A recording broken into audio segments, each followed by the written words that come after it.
it's a box set. Oh, what a surprise! Heavy, ain't it? Alright, I got the wrapper off now. Love the cover of the box. Ooh, there's a picture of me. Yeah, I love that one. That's a cracking picture of you, that. That's nice, that one. Yeah. That is a kimono kind of thing that my mother-in-law made. I like that one. You look really handsome in that one. Sweaty. Well, yeah, you played better when you were sweaty. Well, it's very nice. Oh, A Derek. picture of Derek there and half of Raymond. Well, it's a nice presentation. They do a nice job. I have to put these down. How's that? Okay, I'll Music get rid of that. stand. Never put a music stand next to In a front? drummer. Oh, I thought you were going to say in front of a guitarist. No, next to a drummer, he'll try and hit it. There we are. You show off. He always was a better percussionist than me. This is very nice, this booklet. No, there's some lovely stuff. My goodness me. Woo. See, now that's a picture that I took.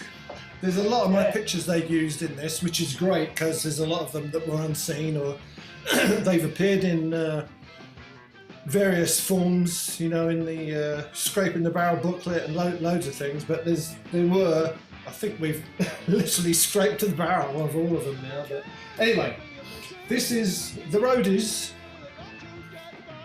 Phil Freeman, Frank Covey, Dave Zanuck, setting up at the Montreal Alouette Stadium in Canada when we played with Weather Report. Was Yeah, it? they opened. Right. That's insane. Weather Report opened for us? Yeah. I remember we were quite embarrassed. That's, that's right. Do you mind if we go on after you? I'm sorry. sorry.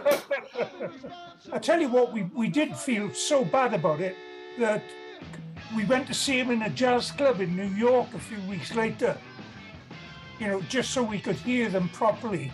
Because, you know, in a stadium, a football stadium that we played in Montreal, they were just Awful. lost. You know, it was a joke. Whoa, flight cases. Next picture. Yeah. Taken in my driveway because I've still got 9 flight cases, I think. So, you know, if anybody really wants to buy one, by the way, people out there, I've got several. How you get it is a whole other question. I don't know. Have you seen that little meme of you playing, John? Yeah. Little cartoon thing you can put on messages. It's great.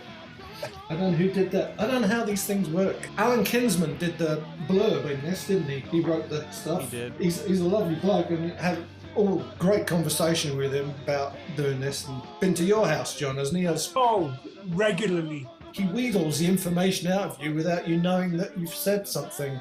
This is a picture of Derek and Ray backstage somewhere after a not wonderful gig. You know, of all the gigs you play, how many, John, would you say are like great gigs? Probably, you know, I can count them on 3 hands. 3 hands. Yeah. A new album, My General John. I mean, of the wonderful gigs, you know, we played a lot of good gigs, but there's like a few that are just stellar in our minds, Sure. my mind. But then there's some that were real dogs too. And do you remember that it was usually after we'd had a couple of days off? Yeah, we're all like raring to go. You'd reach a peak Yeah. where everything would be going absolutely wonderfully, you know, and it would be like 10 gigs on the trot. You'd have a day off, and the next gig would be crap. Yeah. And then you'd have a gig like we did in Miami where we all had food poisoning before the gig. And we played a great gig. Derek was leaping off to the side to throw up between songs and, you know, phrases and stuff, I know. John, didn't you have a bucket too near your set during one of these nights? Correct. 2 buckets, 1 full of Heineken. Oh yeah, it didn't stop me drinking. Gotta have something to throw up there, John. Did you guys have any pre-show rituals? I mean, we'd do, you know, an hour playing or something backstage. Obviously, you got to do that. You can't hit a gig cold. You've got to, well, you know. Your adrenaline's got to be going up and the heart rate has got to be Yeah. up. You want to start running as you get on stage, and then you need to be up there and not like here and work up. I love this shot on page 14 of all of you on the drums. And Ray looks like he just hit the gym. He looks pretty buff, actually. He does, dude. He looks ripped. What's going on page 15 in the upper left, you and Ray? Oh, that's an early one, that is. That's an early drum bash, early version of the drum bash. Yeah, when they used to hammer the crap out of my kit. I soon stopped that. Get your own bloody drums. Yeah, that's right enough. Go down the Sally Army and borrow theirs. I like that picture. That was taken at Anaheim, backstage at the Anaheim gig we did. And that was, yes, Peter Frampton, Gary Wright, and us. And those were all the limos. Those were all the limos and the limo drivers waiting backstage who are just hanging out, you know, while the gig goes on. Yeah, I was wondering what all the suits were about. Yeah. And they all know Frank Sinatra. All the limo drivers. Every time you got in a limo, the limo driver had a Frank Sinatra story or some mob story or something. You know, when I was driving Frank. This is a huge crowd. I thought we played really great at that gig. I don't remember hardly playing that gig. It was just such a blur. Oh, it was fab.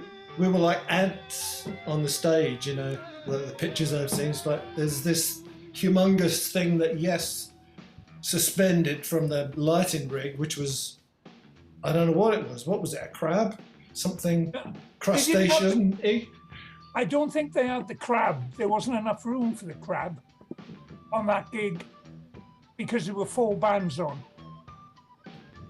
You remember we had to play down the front of the stage when they had the crab. But then we did play to 8 million people there, or whatever it was. So that was good. I remember getting really cheered up because right on the top tier, right up top, there was a big Gentle Giant. There was 10 guys holding up a Gentle Giant flag or poster, whatever it was. I thought, yeah, let's go. And when we went on, there was a great response. See, now that's prior to the box set happening, becoming a living cardboard reality. I spoke with Ian Crockett of Snapper Records and talked about all the pictures and stuff, you know, all the sort of pre-stuff of doing this. And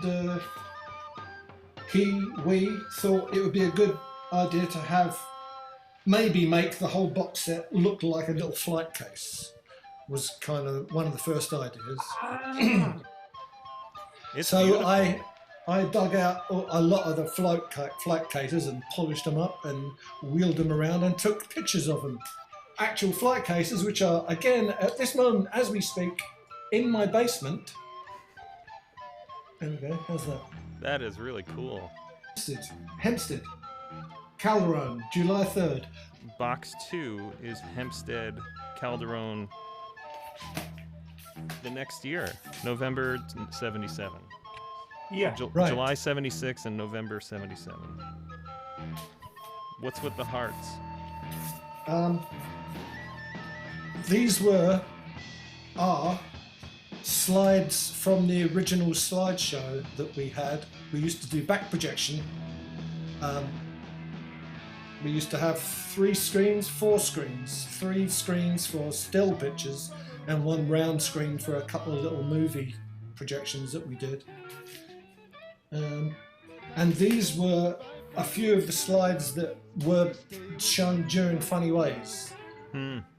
Because it was such a sweet song, and heart and love and all that. That's what these are.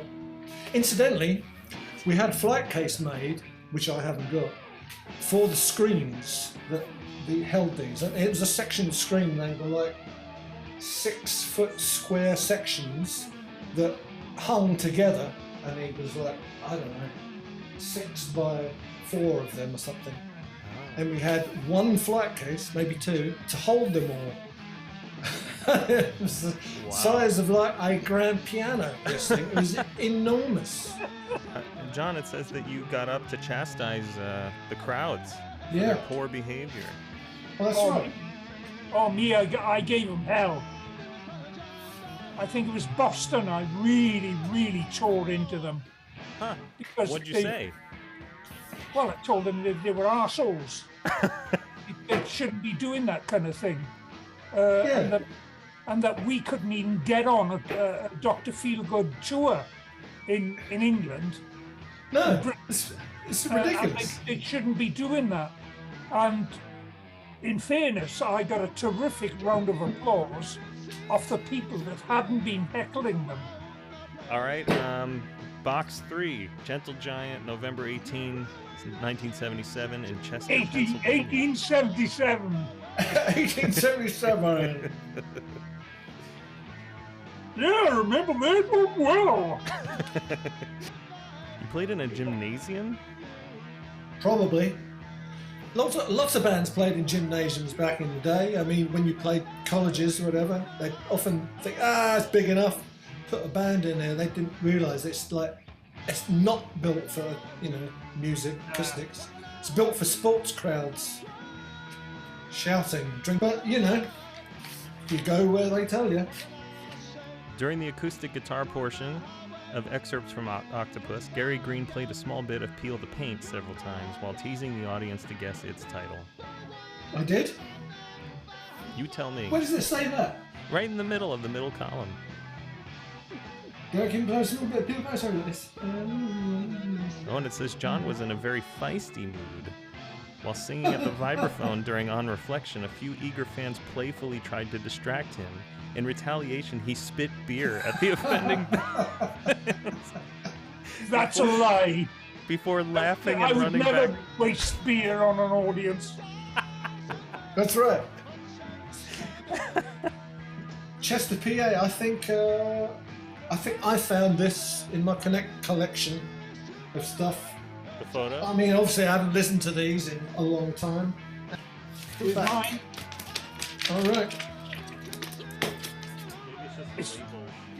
my God, it's heavy. Is it? Yeah, well, I think so. It doesn't bend like the old stuff. Yeah, this is, I think, the heavier 180 gram. Hey, look at the width of those grooves, man. So this last one, is it Box the last 4. one to the last one, are we? Yeah. Number 4, Atlanta, Georgia, the Agora Ballroom. What do you remember about this show? So my recollection of this Agora Ballroom gig is that it was notable in that members, or maybe the whole band of Kansas were there, came up into the dressing room, and also the Dixie Dregs. Really? Andy Was West there. is a big fan. He loves Yeah, it. well, we've met him and he's a lovely bloke. So as I recall, backstage there was Gentle Giant, Kansas, and the Dixie Dregs, all within sort of, arm's length. And I think I remember thinking, my God, there's 2 keyboard players called Kerry in this room. It says in the sleeve here, I guess one of the most brutal one-sentence summaries of a band I've ever seen. These formerly interesting progressive rockers are touring behind a very limpid album. Being gentle is one thing, but there's no excuse for being comatose. Now, come on. I don't think we were comatose on the 1980 tour. Awesome. And we knew we were finishing. This was the end. Yeah. And we still went out there and did it, to the best of our ability, because we just loved playing together. Well, you can't not do it, can you? I mean, what's the point in going, I gotta cry. Oh, so here's a shitty performance to celebrate, No, talk about going out with a bang. I mean, we just went for it every single night. We had this mutual respect for each other as musicians, and we just loved each other's playing.